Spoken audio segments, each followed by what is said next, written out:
నమస్కారం city news తెలుగుకి స్వాగతం. ఈనాటి వార్తా విశేషాలు. ఈ నెల 3వ తేదీ ఆదివారం రాష్ట్ర వ్యాప్తంగా national immunisation day pulse polio కార్యక్రమాన్ని విజయవంతంగా నిర్వహించాలని ప్రభుత్వ ప్రధాన కార్యదర్శి డాక్టర్ కెఎస్ జవహర్ రెడ్డి జిల్లా కలెక్టర్లు వైద్య ఆరోగ్య శాఖ అధికారులను ఆదేశించారు. శనివారం విజయవాడ సిఎస్ క్యాంపు కార్యాలయం నుంచి ఆయన ఫేజ్ 3 భూముల రీసర్వే, ఈనాం మరియు అసెండ్ భూములు, ఇళ్ల స్థలాల రిజిస్ట్రేషన్, కరువు మండలాల్లో ఉపాధి హామీ పనులు, త్రాగునీరు, ఎంఎస్ఎంఈ క్లస్టర్, పరిశ్రమలకు భూములు కేటాయింపు, పప్పు దినుసులు, ఆయిల్ సీడ్స్ సేకరణ, జగనన్న ఆరోగ్య సురక్ష, ఆరోగ్యశ్రీ కార్డుల పంపిణీ, పల్స్ పోలియో ఇమ్యునైజేషన్ కార్యక్రమంపై జిల్లా కలెక్టరేట్ లో వీడియో సమావేశం నిర్వహించారు. ఈ సందర్భంగా సీఎస్ మాట్లాడుతూ ఈ నెల 3వ తేదీ ఆదివారం రాష్ట్ర వ్యాప్తంగా నిర్వహించే జాతీయ ఇమ్యునైజేషన్ డే పల్స్ పోలియో కార్యక్రమాన్ని విజయవంతంగా నిర్వహించాలని ఆదేశించారు. 5 ఏళ్లలోపు చిన్నారులు అందరికీ తప్పనిసరిగా పోలియో చుక్కలు వేయించాలని చెప్పారు. ఈ వీడియో సమావేశంలో రాష్ట్ర సర్వే అండ్ రీసెటిల్మెంట్ శాఖ commissioner Siddhartha Jain, stamp and registration శాఖ ఐజీ రామకృష్ణ, వైద్య ఆరోగ్య కుటుంబ సంక్షేమ శాఖ కమిషనర్ జె నివాసు, విపత్తుల నిర్వహణ సంస్థ ఎండి కూర్మానాథ్ తదితర అధికారులు పాల్గొన్నారు. అలాగే వర్చువల్ గా CCLA G Sai Prasad, PR and RD ప్రత్యేక ప్రధాన కార్యదర్శి బి రాజశేఖర్, సహకార శాఖ కమిషనర్ బాబు, పరిశ్రమల శాఖ కార్యదర్శి డాక్టర్ ఎన్ యువరాజు తదితర అధికారులు పాల్గొన్నారు.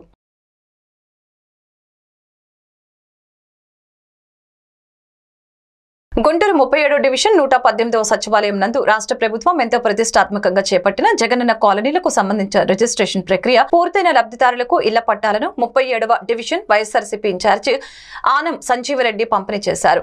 పశ్చిమ నియోజకవర్గ సమన్వయకర్త విడుదల రజని ఆదేశాలతో స్థానిక 118వ సచివాలయం పరిధిలో ఉన్న జగనన్న ఇళ్ల రిజిస్ట్రేషన్ పత్రాలను లబ్ధిదారులకు అందజేయడం జరిగింది. ఈ సందర్భంగా 37వ డివిజన్ వైఎస్ఆర్సీపీ ఇన్ఛార్జి ఆనం సంజీవరెడ్డి మాట్లాడారు. ఇచ్చిన మాటను నెరవేర్చడానికి అన్ని అడ్డంకులను దాటుకొని పేదలందరికీ ఉచితంగా ఇళ్ల పట్టాలను ఇచ్చి వారిని లక్షాధికారులుగా తీర్చిన ఘనత ముఖ్యమంత్రి జగన్మోహన్ రెడ్డికే దక్కుతుందని అన్నారు. ఈ కార్యక్రమంలో ఎరువ శరణ్ కుమార్ రెడ్డి, మృత్యుంజయ రెడ్డి, వైసీపీ కన్వీనర్లు, సచివాలయ సిబ్బంది మరియు వాలంటీర్లు, కార్యకర్తలు తదితరులు పాల్గొన్నారు.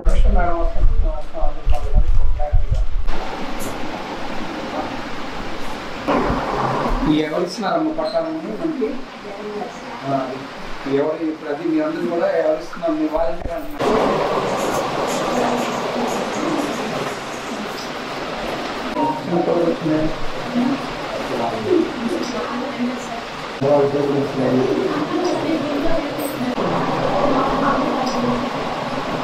మళ్ళీ మీకు ఇల్లు కట్టుకొని మళ్ళీ మీకు సపోర్ట్ నిలబడాలంటే ఆయన సలహా మనం దానికి అంతా మీ కోఆపరేషన్ ఉంటుంది. ఇప్పుడు మీరు ఓటు రూపంలో ఆయనకి తెలియజేస్తేనే ఆయనకి మీరు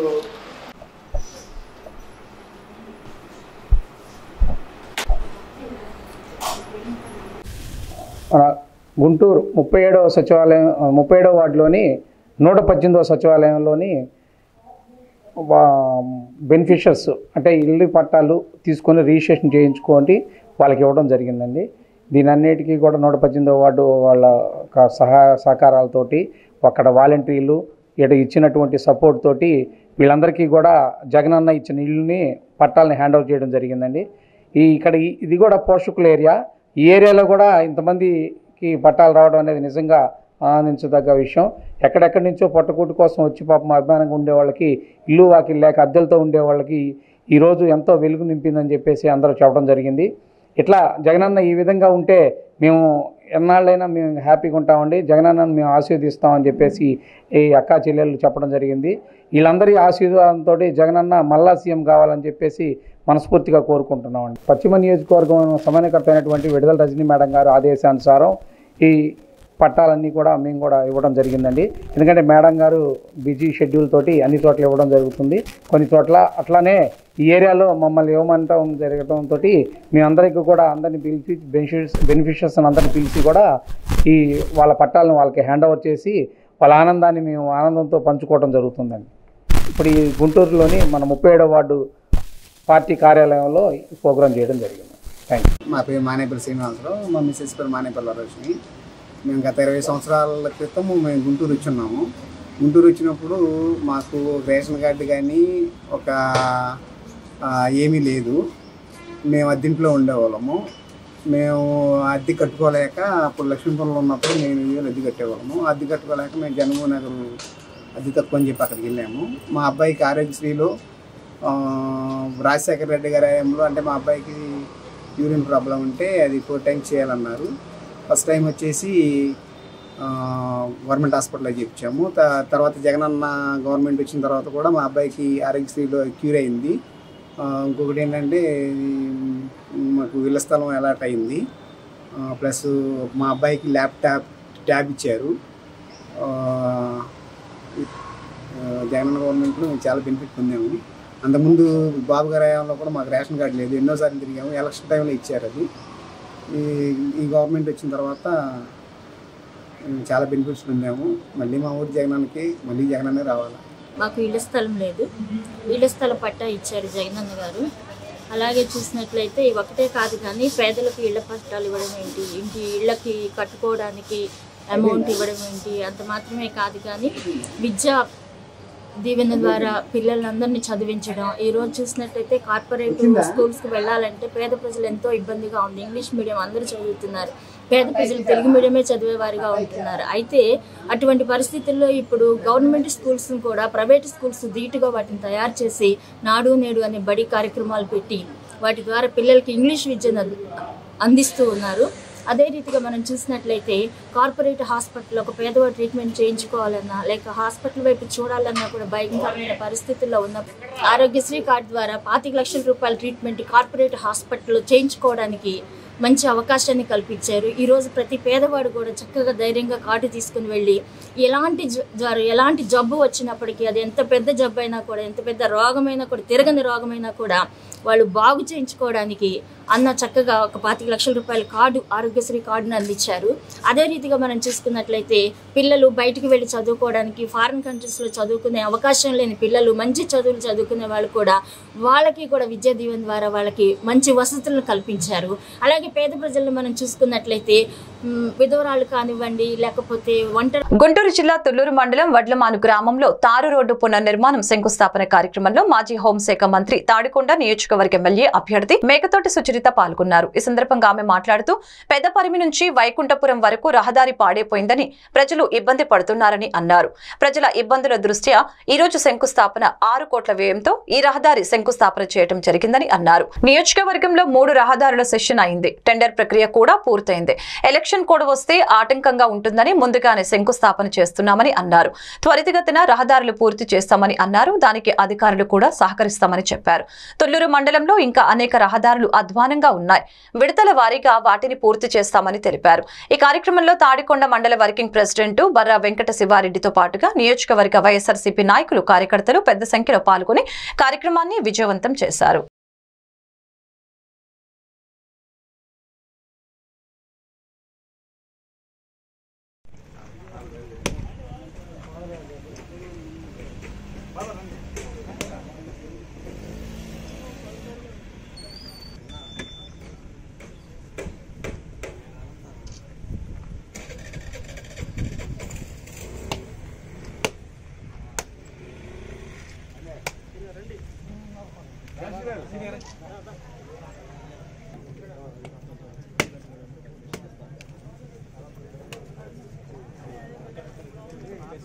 పెద్దపరిమి నుండి రెక్కలు వరకు రోడ్డు ఏదైతే సరైన కండిషన్లో లేక ప్రజలు ఇబ్బంది పడుతున్నారో ఆ రోడ్డు 6 కోట్ల రూపాయలతో శాంక్షన్ కావడం, మరి అది టెండర్ ప్రక్రియ అంతా పూర్తి చేసుకుని ఈరోజు మనం శంకుస్థాపన చేసుకుంటున్నాం.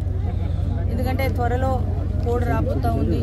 కోడ్ వచ్చేలోపు మనం శంకుస్థాపన చేసుకున్నట్లయితే పనులకు ఆటంకం కలగదు అనేటువంటి ఉద్దేశంతో ఈరోజు మనం ఇక్కడ ఈ రోడ్డుని శంకుస్థాపన చేసుకోవడం జరిగింది. ఇది చాలామంది ప్రజలకు ఉపయోగకరంగా ఉంటుంది. మరి చాలా రోజుల నుండి ఇబ్బందికరంగా ఉండడం వల్ల ఇటు వెళ్లాల్సినటువంటి వాహనాలందరూ చాలా కష్టతరంగా వారి ప్రయాణాలు సాగిస్తూ ఉన్నారు. మరి చాలా అదృష్టం ఇప్పుడు 6 కోట్లు శాంక్షన్ అయ్యి మరి కాంట్రాక్టర్గా కూడా ముందుకు వచ్చి పనులు ప్రారంభం చేయడానికి వెంటనే మొదలు పెట్టడం అన్నది నా యొక్క సుకృతంగా వాస్తవానికి చాలా రోడ్లు అలాగే ఉన్నాయండి. ప్రస్తుతానికైతే 3 రోడ్లు శాంక్షన్ అయింది. ఇదైతే ఫస్ట్ ఫేజ్లో అంటే 3 రోడ్లలో ఇది టెండర్ ప్రక్రియ రివర్స్ టెండరింగ్ అంతా పూర్తి చేసుకుని ఇది ఫస్ట్ శాంక్షన్ లిస్ట్లో వచ్చేస్తుంది. ఇంకా శాంక్షన్ అయ్యేటువంటి రోడ్లు ఇంకా 3 రోడ్లు కూడా పెద్ద లెంగ్త్ లేదు, కిలోమీటర్ దూరం అయితే సిడిఎస్ఎస్ కనెక్ట్ అవుతుంది. మొత్తం కొన్ని ఆల్రెడీ శాంక్షన్స్ కోసం పెట్టి ఉన్నాయి, వాటిలో కొన్ని చూస్తాం. ఇప్పుడు 3 రోడ్లు వచ్చినాయి, ఇక్కడ ఒకటి మేడికొండూరు ఒకటి, ఇంకొక రోడ్డు కూడా వచ్చింది. సో మొత్తం అన్నీ పూర్తి చేస్తాము ఖచ్చితంగా. ఏ రోడ్డు కూడా ఉండే పని లేదు, కాకపోతే దాన్ని ఫేజ్డ్ మేనర్లో తీసుకుని తప్పకుండా పూర్తి చేస్తాం. ఎలక్షన్ కోడ్ వస్తుంది, కోడ్లో ఇప్పుడు శంకుస్థాపన చేస్తే వర్క్ ఆగడానికి ఉండదు, వర్క్ వాళ్ళు నిరభ్యంతరంగా చేసుకోవచ్చు. వర్సిటీ న్యాయ విద్య అత్యంత ప్రమాణాలతో పరిపుష్టిగా కొనసాగటం అటు విద్యార్థి లోకానికి ఇటు సమాజానికి ఎంతో ప్రయోజనకరంగా ఉంటుందని ఆచార్య నాగార్జున విశ్వవిద్యాలయ న్యాయ విభాగపు board of studies chairman doctor N Rangaiah తెలిపారు. ఆచార్య నాగార్జున విశ్వవిద్యాలయంలోని వికాస భవనంలో జరిగిన న్యాయ విభాగపు విద్యార్థుల LLM ఫెస్ట్ ఘనంగా జరిగింది. ఈ కార్యక్రమానికి ముఖ్య అతిథిగా విచ్చేసిన ప్రొఫెసర్ డాక్టర్ ఎన్ రంగయ్య మాట్లాడారు. 1970 నుంచి కొనసాగిన ఈ న్యాయ విద్యకు అధ్యాపకుల కొరత కారణంగా 2000 సంవత్సరం తర్వాత గడ్డు పరిస్థితులు ఏర్పడ్డాయి. అందువలనే అప్పట్లో LLB విద్యను నిలిపివేయాల్సి వచ్చింది. న్యాయ విభాగానికి సంబంధించిన head of the department professor doctor L Jayashree మాట్లాడారు. ఇప్పటికీ విద్యార్థులకి తాము కార్పొరేట్ సంస్థలు, జాతీయ న్యాయ విశ్వవిద్యాలయ విద్యార్థుల కన్నా ధీటుగా తయారు చేసే పనిలో చాలా కఠినంగా వ్యవహరిస్తున్నామని అన్నారు. అయినప్పటికీ విద్యార్థులు మొక్కవోని పట్టుదలతో వారు తమ గమ్యానికి చేరువయ్యే ప్రయత్నం సంతోషదాయకమని చెప్పారు. ఈ సందర్భంగా గత కొన్ని రోజులుగా విద్యార్థులకు జరిగిన వివిధ పోటీలలో విజేతలైన విద్యార్థులకు ఆమె బహుమతుల్ని అందజేశారు. అనంతరం board of studies chairman doctor N రంగయ్యకు head of the department professor doctor L Jayashree, ఇతర అధ్యాపకులు, విద్యార్థులు ఘనంగా సన్మానించారు. అనంతరం విద్యార్థులు పలు సాంస్కృతిక కార్యక్రమాలతో జయప్రదం చేయగా సదరు విద్యార్థులకు corporate social responsibility programme officer doctor Manduri Venkataramana బహుమతుల్ని అందజేశారు.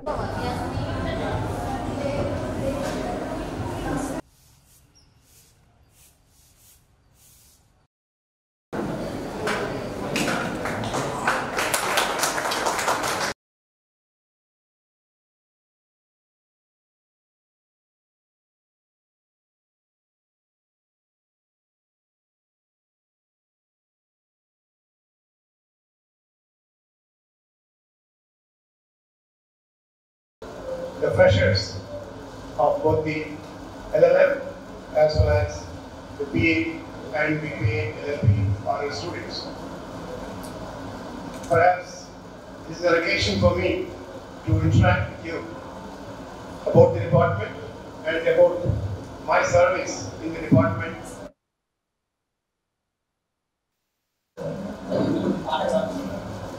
Let me congratulate you all for organizing these freshers as well as farewell to the senior students of LLM following the PG Department of Legal Studies and Research. You all know that freshers party generally organized for inviting the juniors by the seniors in order to make them feel comfortable in the class. Farewell, giving a warm farewell to the seniors. This is the generally organized.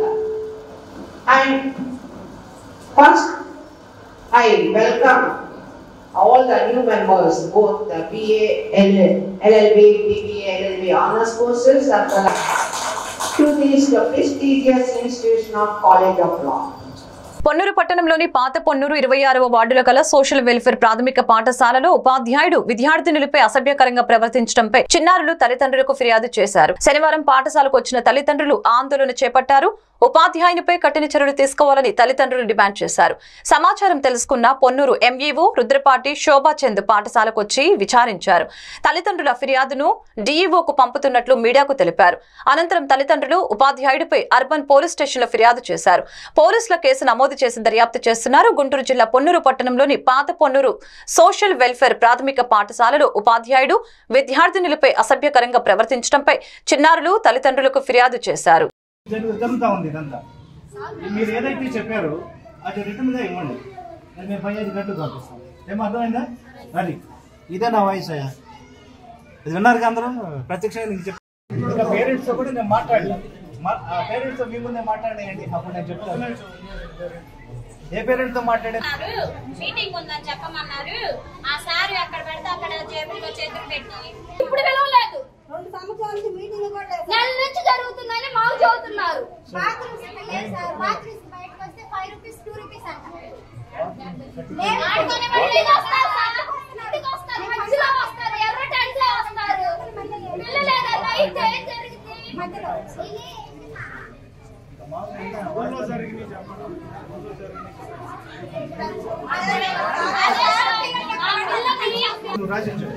మరి ఇప్పుడు ఏంటి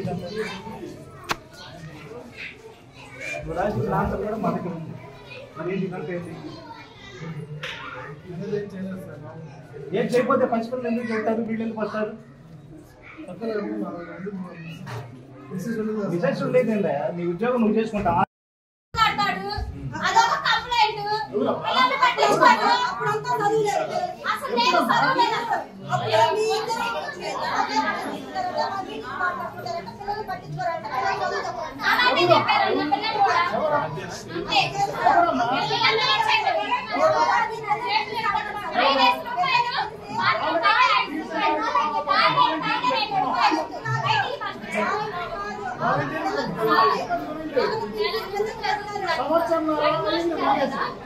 phone చేసి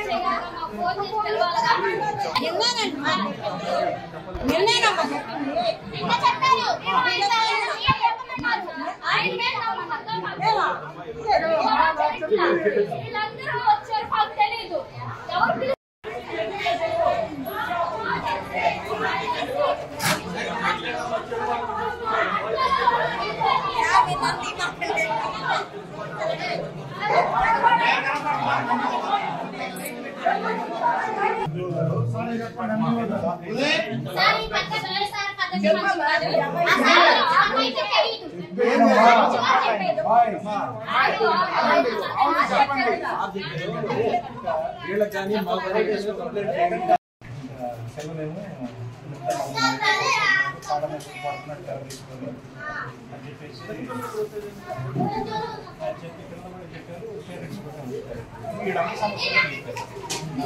నా fan లాభమా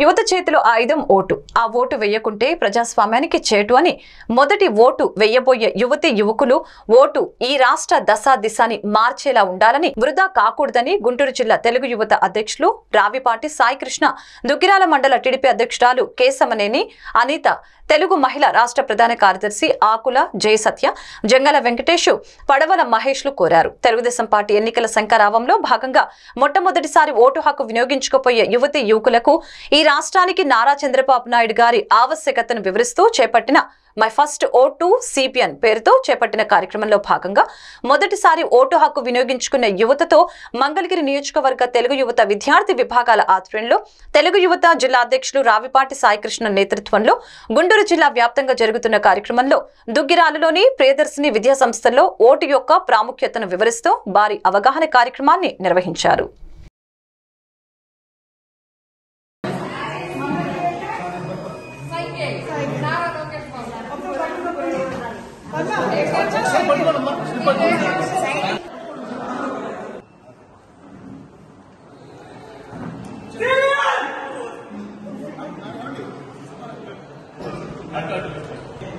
My first word for sound రావాలి.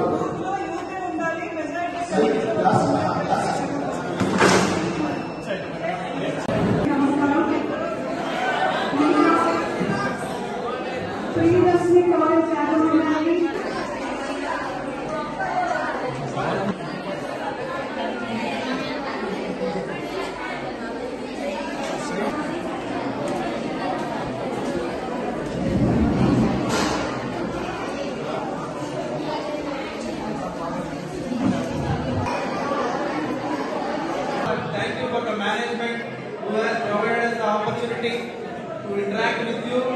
And ఈరోజు మీలో అందరూ చాలా మంది వరకు 18 years and above కృష్ణా జిల్లా నందివాడ మండలం పోలుకొండ గ్రామంలో సిఎస్ఐ చర్చ్ 9వ వార్షికోత్సవ వేడుకల్లో పాల్గొని ఎమ్మెల్యే కొడాలి నాని మత విశ్వాసులకు, క్రైస్తవులకు, పెద్దలకు, పాస్టర్లకు అందరికీ వార్షికోత్సవ శుభాకాంక్షలు తెలిపారు. దేవుడికి మనకు మధ్య వారతులుగా ఉన్న పాస్టర్లతో కలిసి ప్రార్థనలో పాల్గొనడం సంతోషకరంగా ఉందని తెలియజేశారు. ప్రజలందరూ నిండు నూరేళ్లు తమ కుటుంబ సభ్యులతో సుఖ సంతోషాలతో జీవించేలా లోక రక్షకుడైన ప్రభువు అనుగ్రహం ఉండాలని ఎమ్మెల్యే నాని ఆకాంక్షించారు. ఈ సందర్భంగా చర్చ్ కమిటీ పెద్దలు నానికి గౌరవ సత్కారం చేశారు. ఈ కార్యక్రమంలో ఎంపీపీ పెయ్యల ఆదం, సిఎస్ఐ చర్చ్ కమిటీ పెద్దలు, పాస్టర్లు, పెద్ద సంఖ్యలో క్రైస్తవ విశ్వాసులు, పోలుకొండ గ్రామ పెద్దలు పాల్గొన్నారు.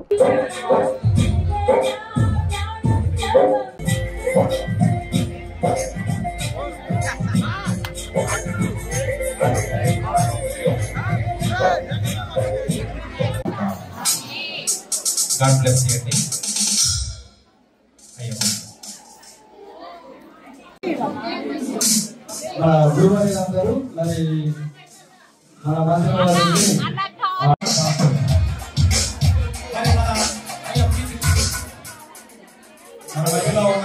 అనుగ్రహించమని యేసు నామమున ప్రార్థించి వేడుకుంటున్నాము తండ్రి. ఆమేన్. తండ్రి, కుమార, పరిశుద్ధాత్మ త్రియేక దేవుని దీవెన నాని గారికి జరగబోయే సిఎస్ఐ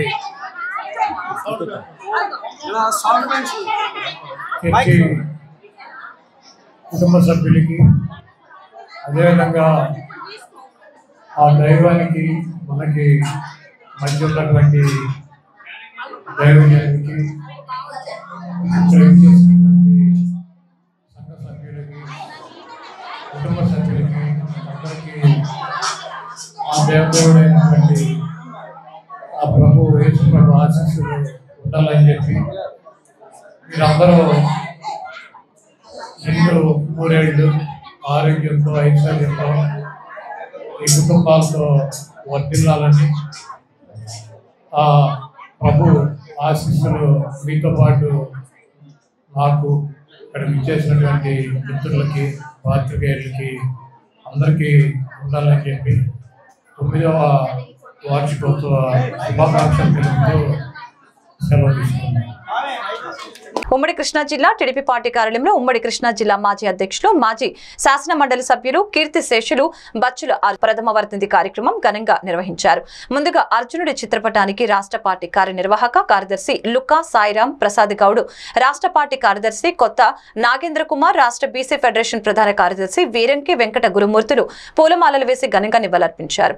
ఈ సందర్భంగా గురుమూర్తి మాట్లాడుతూ బచ్చుల అర్జునుడి రాజకీయ జీవితం సాధారణ కార్యకర్తగా, మచిలీపట్నం పట్టణ ప్రధాన కార్యదర్శిగా, మచిలీపట్నం పట్టణ అధ్యక్షునిగా, పిఏసిఎస్ అధ్యక్షునిగా, కేడీసీసీ బ్యాంకు వైస్ చైర్మన్ గా, మచిలీపట్నం మున్సిపల్ చైర్మన్ గా, ఉమ్మడి కృష్ణా జిల్లా అధ్యక్షులుగా, 2 పర్యాయాలు శాసన మండలి సభ్యునిగా, తెలుగుదేశం పార్టీ గన్నవరం నియోజకవర్గ ఇన్ఛార్జిగా, బడుగు బలహీన వర్గాల తరపున ఇన్ని పదవులు చేసిన మహానుభావుడని అన్నారు.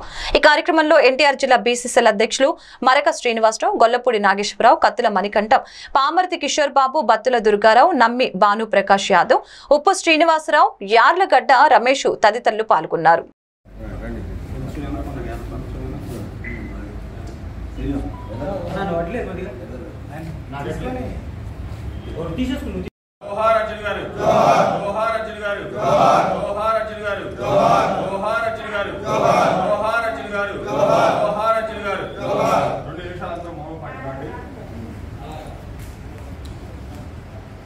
జిల్లా తెలుగుదేశం పార్టీ అధ్యక్షులు, మాజీ శాసన మండలి సభ్యులు బచ్చుల అర్జునుడి గారి ప్రథమ వర్ధంతి సందర్భంగా వారికి ఘన నివాళులు అర్పిస్తూ వారి ఆత్మకు శాంతి కలగాలని కోరుకుంటూ, బడుగు బలహీన వర్గాల్లో ఒక బీసీ బిడ్డగా ఆనాడు అన్న నందమూరి తారక రామారావు గారి పిలుపునందుకుని మచిలీపట్నం పట్టణంలో తెలుగుదేశం పార్టీ కార్యకర్తగా సాగిన ఆయన పయనం పట్టణ ప్రధాన కార్యదర్శిగా, పట్టణ అధ్యక్షుడిగా, పిఎస్సిఎస్ అధ్యక్షుడిగా, అదేవిధంగా కేడీసీసీ బ్యాంక్ వైస్ చైర్మన్గా, ఆ తర్వాత మచిలీపట్నం ప్రతిష్టాత్మకమైనటువంటి మచిలీపట్నం మున్సిపల్ చైర్మన్గా చేసి చరిత్రలో అభివృద్ధి అంటే అర్జునుడు గారు అనే విధంగా ఆనాడు కీర్తిశేషుడు నడకుర్తి నరసింహారావు గారి మంత్రిగా, ఈయన మరి చైర్మన్గా పట్టణాన్ని తీర్చిదిద్దాను. ఆ తర్వాత కాలంలో కృష్ణా జిల్లా ఉమ్మడి తెలుగుదేశం పార్టీ అధ్యక్షుడిగా 2 పర్యాయాలు, ఆ తర్వాత శాసనమండలి సభ్యుడిగా, ఆ తర్వాత గన్నవరం నియోజకవర్గం తెలుగుదేశం పార్టీ ఇన్ఛార్జిగా తెలుగుదేశం పార్టీకి బడుగు బలహీన వర్గాల తరపున మరి ఇన్ని కార్యక్రమాలు పదవులు చేయటమే కాకుండా తన వాణిని అన్ని చోట్ల కూడా వినిపించినటువంటి గొప్ప వ్యక్తి బొత్స అర్జునుడు గారు. మాకు ఆప్తులు, ఇక్కడ ఉన్నటువంటి మా అందరికి కూడా ఆప్తులు, మేము ఇష్టపడేటువంటి వ్యక్తి. మనస్ఫూర్తిగా ఇళ్ల పేరుతో జగన్ రెడ్డి పేదల్ని అప్పుల పాలు చేశాడని జిల్లా టీడీపీ అధ్యక్షులు నెట్టెం రఘురామ్ అన్నారు. ఎన్టీఆర్ జిల్లా జగ్గేపేటలో జరిగిన విలేకరుల సమావేశంలో ఆయన మాట్లాడారు. ఈ సందర్భంగా ఆయన మాట్లాడుతూ ముఖ్యమంత్రి జగన్మోహన్ రెడ్డి ఎక్కడ మాట్లాడినా, ఎప్పుడు మాట్లాడినా దాదాపు 2,80,000 కోట్ల రూపాయల రాష్ట్ర ప్రజలకి సంక్షేమాన్ని అందించానని పదే పదే చెప్తున్నాడు. కానీ ఎక్కడ అభివృద్ధి కార్యక్రమాల గురించి కానీ ఇతరితర పెట్టుబడులు పరిశ్రమల గురించైనా ప్రస్తావన తెచ్చాడా? డ్వాక్రా మహిళల పేరు మీద 35,000 చొప్పున బ్యాంకులో 3,866 కోట్లు అప్పులు తెచ్చి మహిళల నెత్తి మీద జగన్మోహన్ రెడ్డి భారాన్ని మోపాడు. ఈ కార్యక్రమంలో టీడీపీ రాష్ట్ర గ్రీవెన్స్ సెల్ కో కన్వీనర్ ముల్లంగి రామకృష్ణారెడ్డి, నూజివీడు నియోజకవర్గ రాష్ట్ర పరిశీలకుడు గింజుపల్లి రమేష్, మండల తెలుగుదేశం పార్టీ అధ్యక్షులు కట్ట వెంకట నరసింహారావు, జిల్లా తెలుగుదేశం పార్టీ అధికార ప్రతినిధులు తాళ్లూరు వెంకటేశ్వర్లు, షేక్ అన్వర్, ఎన్టీఆర్ జిల్లా ఎస్టీ సెల్ అధ్యక్షులు మొగిలి శ్రీనివాసరావు, అంగన్వాడీ డ్వాక్రా సాధికార జిల్లా ప్రధాన కార్యదర్శి గద్దె రాజలక్ష్మి, జగ్గేపేట తెలుగు మహిళా అధ్యక్షురాలు కౌన్సిలర్ కన్నెపోయిన రామలక్ష్మి తదితరులు పాల్గొన్నారు. జగన్మోహన్ రెడ్డి గారు ఎక్కడ మాట్లాడినా, ఎప్పుడు మాట్లాడినా తాను దాదాపు 2,80,000 కోట్ల రూపాయలకి నేను ఈ రాష్ట్ర ప్రజలకి సంక్షేమాన్ని అందించాను అని పదే పదే చెప్పుకుంటా ఉన్నాడు. మొన్న రాప్తాడు సభలో కూడా అదే మాట వల్లెవేయటం అనేది జరిగింది. ఎక్కడా కూడా అభివృద్ధికర కార్యక్రమాల గురించి కానీ, ఇంకా ఇతరత్ర పెట్టుబడుల గురించి కానీ, పరిశ్రమల గురించి కానీ ఏ మాత్రం కూడా పల్లెత్తు మాట అనకుండా కేవలం సంక్షేమం అనేటటువంటి జపమే జపించారు తప్ప మరొకటి కాదు. మరో మాట అంటా ఉన్నారు, ఇది క్లాస్ వార్, పెత్తందారులకి పేదవాళ్ళకి మధ్య జరిగేటటువంటి క్లాస్ వార్ అని చెప్తా ఉన్నాడు. మనం గనక చూసినట్లయితే ఒక్కొక్కటి చాలా విషయాలు ఉన్నాయి. ఇతను ఏదైతే ప్రజలకి వాగ్దానం చేసి మరి ఈ రోజుకి నెరవేర్చినటువంటి, లేక మరి అరకొరగా చేసినటువంటి అనేకమైనటువంటి కార్యక్రమాల్లో ఈ ఇళ్ల నిర్మాణం అనేది ఒకటి. దాదాపు 33 లక్షల ఇళ్ళు కడతాను అన్నటువంటి ముఖ్యమంత్రి ఈ రోజుకి ఎన్ని ఇళ్ళు కట్టాడు అనే దానికి మరి ఎక్కడా కూడా ప్రభుత్వం నుంచి లెక్క మరి చెప్పలేదు అనేది మనకు కనపడతా ఉన్నటువంటి వాస్తవం. అభివృద్ధి కార్యక్రమాలతో ఎన్టీఆర్ జిల్లా జగ్గేపేట దద్దరిల్లింది. ప్రభుత్వ విప్ సామినేని ఉదయభాను చేతుల మీదుగా పట్టణంలోని 31వ వార్డులో సుమారు 27 కోట్ల రూపాయలతో నిర్మించిన పలు అభివృద్ధి కార్యక్రమాల ప్రారంభోత్సవాలు జరిగాయి. ఈ సందర్భంగా ఆయన మాట్లాడుతూ నియోజకవర్గాన్ని ఎక్కడ రాజీ పడకుండా అన్ని విధాలుగా అభివృద్ధి చేశామని తెలిపారు. సీఎం వైఎస్ జగన్మోహన్ రెడ్డి 4.5 ఏళ్ల సంక్షేమ పాలనలో జగ్గేపేట పట్టణంలో అభివృద్ధి సంక్షేమ కార్యక్రమాల ద్వారా దాదాపు 100 కోట్ల మేర లబ్ధి చేకూర్చామని తెలిపారు. ఈ కార్యక్రమంలో ప్రజా ప్రతినిధులు, వైఎస్ఆర్ కాంగ్రెస్ పార్టీ నాయకులు, కార్యకర్తలు, అభిమానులు పెద్ద సంఖ్యలో పాల్గొన్నారు. సంవత్సరాలుగా జగ్గేపేట మున్సిపల్ టౌన్లో 31 వార్డులో 27 కోట్లతోటి టౌన్ మొత్తం కూడా రోడ్లు, డ్రైన్స్, కొత్తగా బ్రిడ్జెస్, పైప్ లైన్, మంచినీటి పైప్ లైన్స్ అన్ని కలిపి 27 కోట్లు మంచినీటి సదుపాయాలు, మౌలిక సదుపాయాలు, రోడ్లు, డ్రైన్స్, బ్రిడ్జెస్, అదనపు లైటింగ్ ఇవన్నీ కలిపి 27 కోట్ల పైగా జగ్గేపేట మున్సిపాలిటీలో గత 2 సంవత్సరాలుగా ఖర్చు పెట్టడం జరిగింది. ముఖ్యంగా అభివృద్ధి పనులని అన్నిటా కూడా తీసుకోవడం జరిగింది. మరి ఇవాళ 31 వార్డులో కూడా ఈ 27 కోట్లతో జరిగిన అభివృద్ధి కార్యక్రమానికి ప్రారంభోత్సవ కార్యక్రమాన్ని కూడా ఇవాళ చాలా ఘనంగా జగ్గేపేటలో ఉన్న 31 వార్డులో ఉన్న కౌన్సిలర్స్, అలానే పోటీ చేసిన కౌన్సిలర్స్, వైఎస్ఆర్ పార్టీ నాయకులు, కార్యకర్తలు, అభిమానులు అందరూ కూడా ఉవ్వెత్తున ఊరేగింపుగా వచ్చి టౌన్ మొత్తం కూడా తిరిగి ఇవాళ ప్రారంభోత్సవాలు చేయటం, ఇవాళ ఒక మంచి కార్యక్రమాన్ని మేము చేసామని ఒక సంతోషాన్ని వెలిపిస్తాం. అలానే ముఖ్యంగా జగ్గేపేట పురజనులకు ఎన్నికల ముందు ఏమైతే మేము వాగ్దానాలు చేశామో ఆ వాగ్దానాన్ని కూడా Jaggayyapeta municipal chairman Raghavendra Rao, vice chairman Prabhakar Rao, ఆఫీస్ ఉన్నీసా బేగం, మిగిలిన కౌన్సిలర్స్ అందరం కలిసి ఈ యొక్క అభివృద్ధి కార్యక్రమాన్ని చేయగలిగాం.